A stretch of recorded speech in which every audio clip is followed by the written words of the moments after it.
E aí galera, beleza? Sejam bem-vindos a mais um vídeo aqui do canal. Bom, dessa vez eu não vou tentar estipular quantos meses ou anos que fazem que eu não trago conteúdo, mas eu tô de volta aqui com um vídeo um pouco mais educacional, né? A gente vai estar ensinando como fazer a quebra de hashes. Olha só.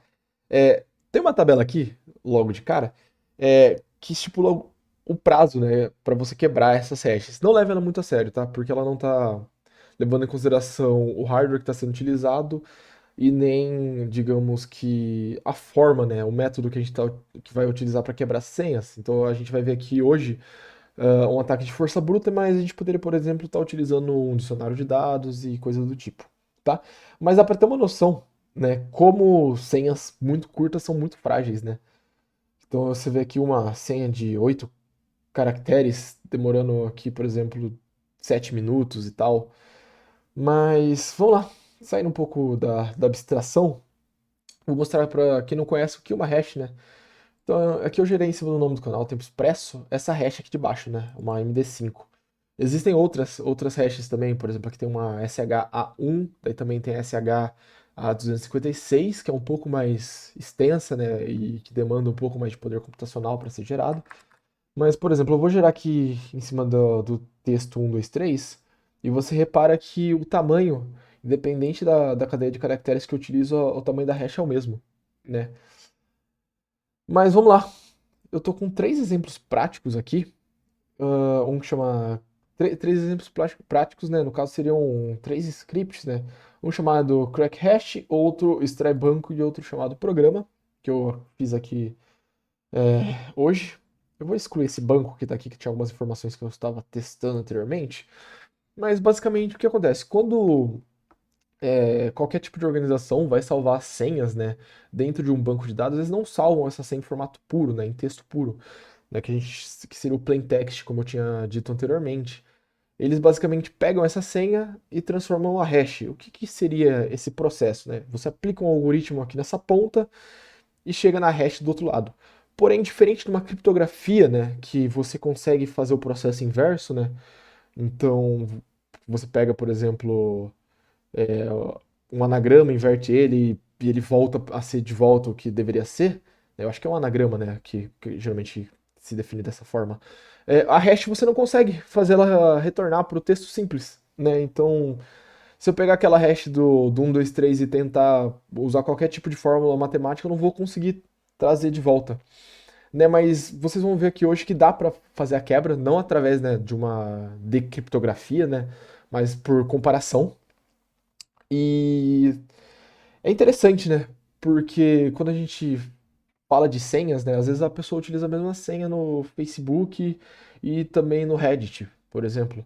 E apesar de na teoria, ambas as empresas não terem acesso à sua senha de fato, né? Porque ela vai tá com essa em formato de hash, ah, é possível quebrar, né? Conforme a gente vai estar vendo aqui no vídeo. O primeiro script que eu trouxe aqui, ele é basicamente simula uma aplicação, né? Vai ser. É bem simplesona, né? Não tem utilidade prática nenhuma. A gente tem apenas uma tabela no banco de dados com usuário e senha, que a gente vai fazer aqui para autentificar. Hum, beleza. Vamos lá então. Eu vou tá. Eles foram feitos em Python, tá? Mas vamos lá. O nome do primeiro script chama programa. E ele traz algumas opções, né? Que seria de registrar e entrar. Pode ficar um pouco confuso para quem não trabalha com desenvolvimento e tal, como a gente vai fazer para recuperar depois essa senha do banco de dados, né? Já que, poxa, se o usuário vai digitar 123 e vai estar aquele puta código maluco no banco, como eu faço para comparar isso? Né? Eu vou expandir aqui, só para já sanar essa dúvida, que basicamente a gente não compara senha com senha. Na verdade, a gente compara hash com hash. Né, o usuário digita hash, a gente transforma aquela hash o usuário digita senha, a gente transforma aquela senha numa hash, recupera a hash do banco de dados e faz a comparação. Então, em nenhum momento vai ter uma comparação de senha. Tá, eu acho isso interessante, porque quando você não mexe com programação, é meio abstrato isso. Mas vamos registrar aqui o primeiro usuário?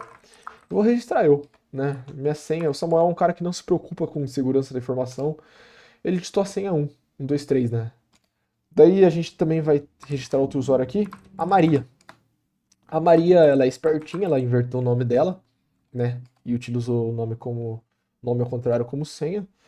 E a gente também vai registrar aqui o Roberto, né? O Roberto, ele digitou uma carinha na senha dele.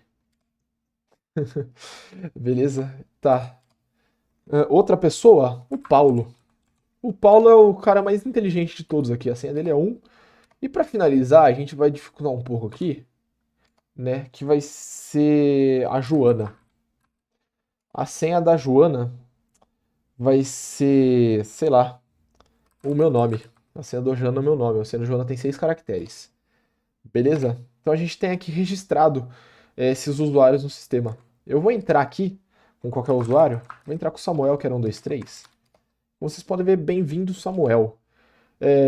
Se eu tentar entrar com qualquer outra senha, por exemplo, com a senha da Maria, ele vai dar o usuário senha incorreto, tá?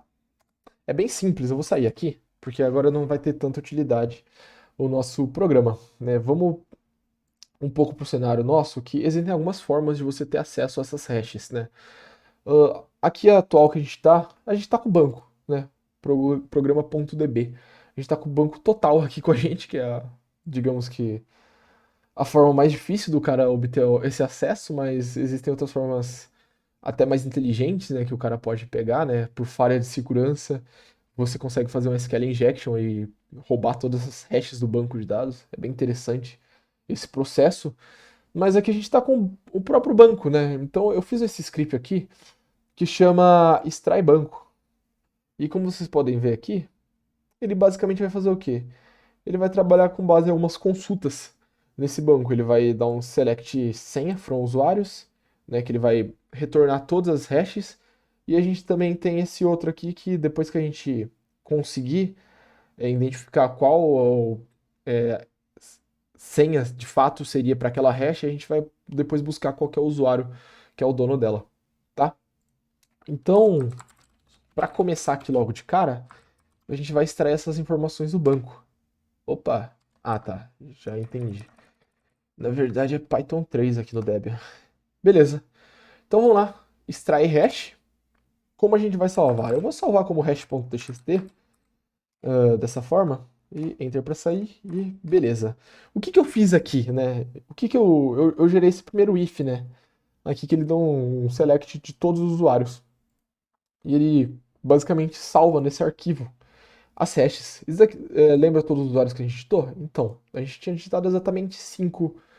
A gente tinha cadastrado 5 usuários e aqui a gente tem 5 hashes. Mas eu não sei qual que é a senha de cada. Qual que é o valor de fato que representa, que faz uma assimilação a essas hashes e de qual usuário pertence, né? Usuários até saberia de forma mais simples, né? Com outro tipo de select, mas isso não vem ao caso. Eu apaguei aquela linha a mais no final porque eu não sei se isso vai dar problema depois, tá? Mas vamos lá. Vamos vir aqui no nosso crack hash. Eu vou expandir ele porque é aqui onde a mágica acontece, né? Basicamente eu vou estar usando aqui uma um programa, né, do Linux que chama Hashcat para poder fazer essa quebra. Por que eu utilizei o Hashcat e não uma biblioteca do Python, né, que seria muito mais simples, né?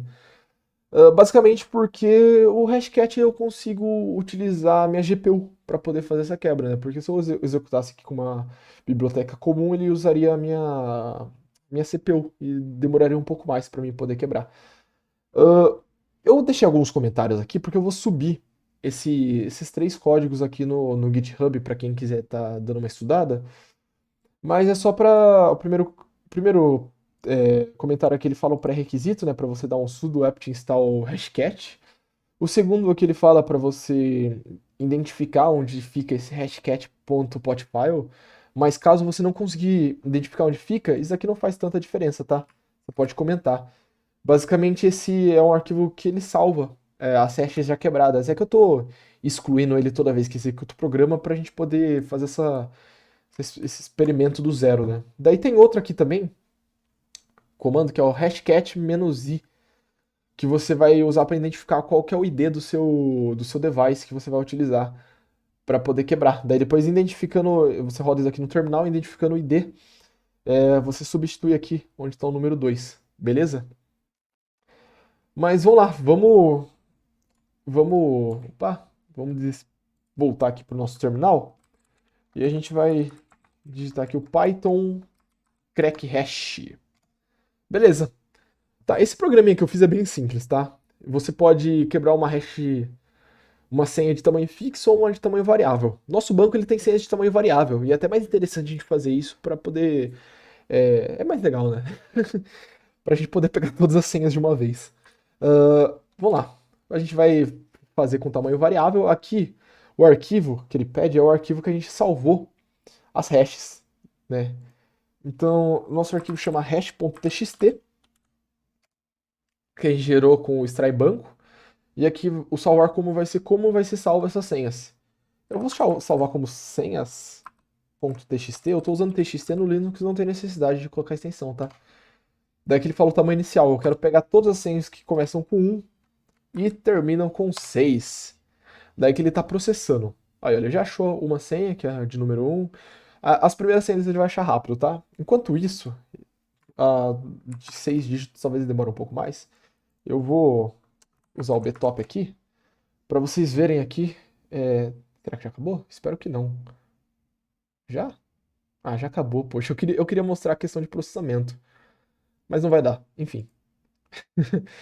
Foi rápido, né? Ele pegou todas as senhas aqui, exatamente o que a gente digitou, né? A Iron, Samuel, a Carinha, 1, 2, 3 e 1, né? Então foi bem rápido para quebrar essas hashes. O que basicamente esse programa fez? Ele basicamente é como se ele estivesse usando, tipo, ele pega o número 1, transforma em hash e compara com aquela hash. É ou não é? Daí, se não é, ele vai lá e pega o número 2. Daí ele vai indo até chegar, no caso desse caractere. Então, se você fazer uma, uma potência aqui de 6 para poder. Uma potenciação, né? Não seria uma potência de 6, né? Você teria que ver, por exemplo, todo o primeiro dígito ele pode ser de 0 a 9, de A a Z, e como eu estou usando aqui para poder incluir também caracteres especiais, né? Como vocês puderam ver aqui essa carinha aqui, também de asterisco, a não ser. Ele usa a tabela ASCII inteira, basicamente. Tá, beleza, eu vou sair aqui. Não preciso mais do crack hash. E aqui eu salvei, eu redirecionei o resultado aqui para esse senhas.txt, né? E aqui no senha.txt eu tenho as senhas que foram quebradas. Como vocês podem ver, tem aqui a 1, 2, 3, a 1 e tal. Daí porque no extrai banco, né, eu tinha feito esse lance de buscar usuário por hash, né? Aqui vem o segundo passo. Que a gente vai, por exemplo, copiar aqui, eu vou pegar um usuário aleatório aqui. Vou pegar, por exemplo, esse cara que eu nem lembro quem era o cara que usou a senha de carinha feliz. Mas eu quero entrar com a conta dele no nosso sisteminha. Beleza? Então a primeira coisa que a gente vai fazer aqui é usar o Python 3 extrai banco. Daí a gente vai encontrar o usuário e a gente vai digitar aqui nossa hash, que é essa daqui que a gente copiou. Opa! O usuário que usou a senha carinha feliz é o Roberto, né? Beleza. Eu vou anotar aqui na frente mesmo. Roberto. A Maria a gente já sabe, né? Eu não vou pegar ela, mas eu vou ver esse outro aqui. Eu também não lembro quem que era esse outro cara. Né? Minha memória não é muito boa. Esse outro. Ah, sou eu. Olha só. Esse é o Samuel. O Samuel usou a senha 1, 2, 3. Beleza. Eu vou colocar um 2 pontos aqui, Samuel. Né? É assim, óbvio que dá pra fazer tudo isso muito mais automatizado, tá? Aqui eu fiz a lei do esforço mínimo. Beleza? E vamos voltar pro nosso programa. Vamos lá, programa. Vamos entrar. Pô, o Roberto, ele usou, o usuário Roberto usou a senha da carinha. Opa, eu digitei errado aqui, cara. O Roberto usou a senha da carinha. Bem-vindo, Roberto. Olha só, vamos entrar de novo com o Samuel. O Samuel entrou com a senha 1, 2, 3. Caramba, velho. Pra vocês verem como é fácil quebrar senhas curtas, né? E a gente pode até pensar, pô, mas o Google utiliza a política de senha, eu acho que atualmente a política está em 12 caracteres, né? Mas muitas empresas que utilizam sistemas internos com senhas que não têm essa política mínima da quantidade de caracteres. E assim, tá? Como vocês puderam ver, é muito frágil, tá? Óbvio que quando a gente usa outro tipo de hash, por exemplo, o SH256, a gente precisa de um processamento maior para aplicar o algoritmo. Então ele vai demorar mais para poder fazer essa quebra também e coisa do tipo, né? Mas o que que a gente pode fazer, né, basicamente, para poder evitar, né? A gente falou como faz, né, o ataque, mas vamos falar aqui como a gente pode fazer para poder evitar, né? Uma forma muito simples é, primeiramente, é utilizar senhas longas. Mas isso por si só não vai impedir com que as pessoas tenham acesso ao seu banco, à sua senha. Por quê? Primeira coisa, o ataque de força bruta não é o único método. Existem os ataques que utilizam dicionário de dados. Então, se você utiliza uma senha muito similar a, tipo, sei lá, minha senha é, não sei, Samu, sei lá, cadê aquele e-comercial? Aqui, 123. Pô, cara, pô, meu, um dicionário de dados quebra isso muito fácil, entendeu? Então a gente tem que usar senhas aleatórias também. Daí o segundo ponto é, mesmo que a gente utilize senhas aleatórias, pode ser que por insistência o cara ainda consiga ter acesso a essa senha. Por quê? Porque ele vai ficar, sei lá, 2 anos quebrando a nossa senha, não sei. É, e daí entra outro método que você pode fazer para se proteger, que é trocar a senha constantemente. E a quarta medida, que eu diria que é até a mais importante, que é você usar senhas diferentes entre esses bancos, porque se eu consigo ter acesso a esse banco de dados do programa DB e pego a sua senha, cara, se você utiliza a mesma senha do programa DB para você acessar sei lá, o site não, né? Você utiliza para acessar os seus benefícios do FGTS, cara.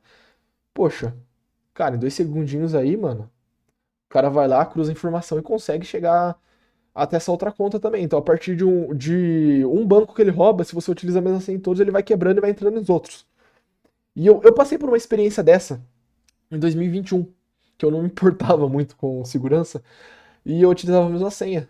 E não era uma senha muito simples, mas através de, não sei, de dicionário de dados ou qualquer outra coisa do tipo, os caras conseguiram ter acesso a essa minha senha, né? Eles provavelmente acessaram alguma aplicação mais fraca e através dessa aplicação mais fraca descobriram a senha original e foi encadeando tudo. Daí pode parecer um pouco chato nesse lance de, eu vou ter que ficar trocando senha, eu vou ter que usar senha diferente. Poxa, Samuel, eu não tenho uma memória infinita para poder lidar com esse tipo de coisa, né? Daí é para isso que existem os gerenciadores de senha, né? Aqui eu tô com o KeePass C, né? Você pode utilizar outro, tá? Basicamente o KeePass C, ele é um programa que você utiliza para gerenciar senhas, né? Você salva suas senhas dentro dele e ele mesmo consegue estipular uma data para que você possa estar fazendo essas trocas dessas senhas e também para ele gera a senha aleatória para você, você não precisa ficar pensando, eu vou olhar para aqui, tem um livro do Tolkien aqui, J.R.R. Tolkien, eu vou botar a minha senha como J.RT, daí eu coloco, sei lá, o zero no lugar do O, tá ligado? Geralmente coisas que a gente faz se baseando na senha em coisas do mundo real, né? Então é legal a gente gerar de forma aleatória. E outra coisa interessante do KeePass, por exemplo, é que essa base de dados aqui, por exemplo, meu Deus, Samuel, que senha monstruosa. Na verdade, isso aqui não é um password, é um. Como fala? É um phrase word, né? Não, password. É, seria não, passphrase. É um passphrase, na verdade. Eu já confundindo nos termos aqui. O legal desses programas é que ele permite você salvar a base de dados dele com passphrase. Então você pode botar, sei lá, estou no dia 3 de março assistindo o vídeo do Tempo Expresso e gostei bastante. Pronto, essa é a sua senha aqui da base de dados. E até um cara conseguiu quebrar por força bruta uma senha que tem mais de 60 caracteres, pô, o cara vai ter trabalho. tá ligado? Daí você, em vez de ficar decorando trocentas mil senhas, você decora essa senha e a partir desse banco de dados você consegue acessar os seus outros bancos de dados. E daí, obviamente, daí fica a responsabilidade sua de deixar esse banco de dados no lugar seguro e tal. O legal é que, por exemplo, o KeePassXC ele consegue abrir essa base de dados também salva no Drive, então eu consigo, por exemplo, pelo KeePassXC do computador acessar essa base de dados e também eu consigo dentro do, por exemplo, no meu Android eu baixo o programinha lá do KeePass e também consigo acessar a mesma base de dados compartilhada. Tá? É bem interessante, tá? E o vídeo é basicamente isso, tá? Eu acho que deu para entender basicamente como funciona. Eu vou estar disponibilizando os scripts aqui, tem os, como eu falei, tem os comentários aqui para você fazer a substituição com a informação correta, de acordo com o que tem aí no seu computador. Mas se gostou desse vídeo, deixe seu like. Deu trabalho aqui de fazer, né? É, a ideia é interessante, na minha opinião. E é isso, cara. Não utilize a mesma senha e, bom, se você for desenvolvedor também evita salvar senhas no banco como MD5. Usa alguma coisa mais complexa, tá? É isso. Beleza, falou, gente.